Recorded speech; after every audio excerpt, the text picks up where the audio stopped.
You think ancient Rome was all glory and marble? Think again. What you're about to hear would make even a gladiator tremble. Today, we're pulling back the curtain on the Roman Empire to reveal the dark, brutal truth that history classes often skip. This isn't just history. This is pure horror disguised as civilization. Let's start with what they called entertainment. Forget the Hollywood version of gladiator combat. The real Colosseum was a stage for unimaginable cruelty. One of the most horrifying spectacles was the damnatio ad bestias, or condemnation to beasts. Criminals, prisoners of war, and anyone deemed an enemy of the state were thrown into the arena, unarmed, to be mauled and devoured by starving lions, bears, and crocodiles. It was a slow, agonizing public execution, cheered on by tens of thousands. Mercy didn't exist, only spectacle. The crowds weren't just watching.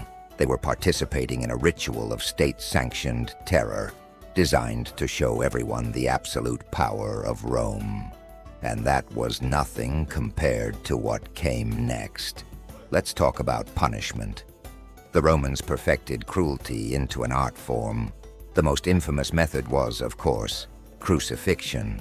Reserved for slaves, rebels, and the lowest criminals, it was designed for maximum pain and public humiliation.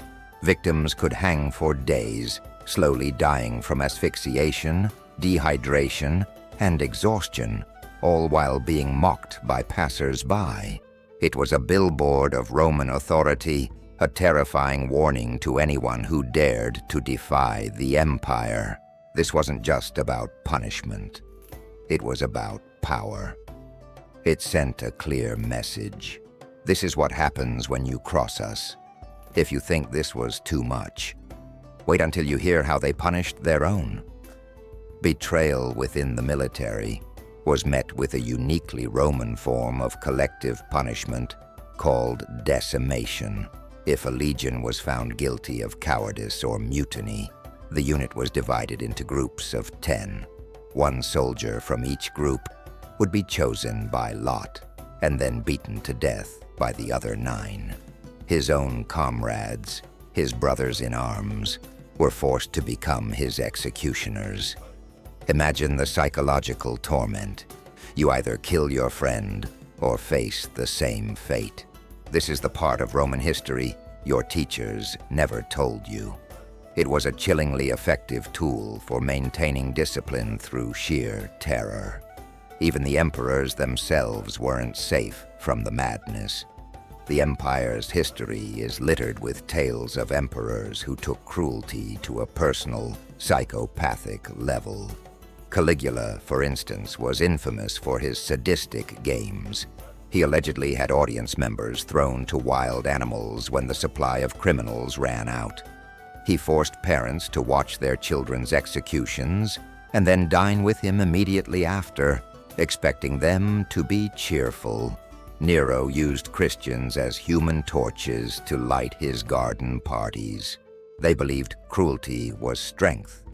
But was it? This wasn't just brutality. It was ritualized, systemic cruelty embedded in the very fabric of their society. So the next time you admire Rome's aqueducts or its magnificent forums, remember the blood beneath the marble. The Roman Empire was a marvel of engineering and law, but its foundation was built on a scale of human suffering that is difficult to comprehend. History remembers their victories, their legions, and their emperors, but often forgets their countless victims. Because in the end, the most civilized empire was also the most savage. Thanks for watching. If you found this glimpse into the dark side of history compelling, make sure to like, subscribe, and hit that notification bell for more. See you next time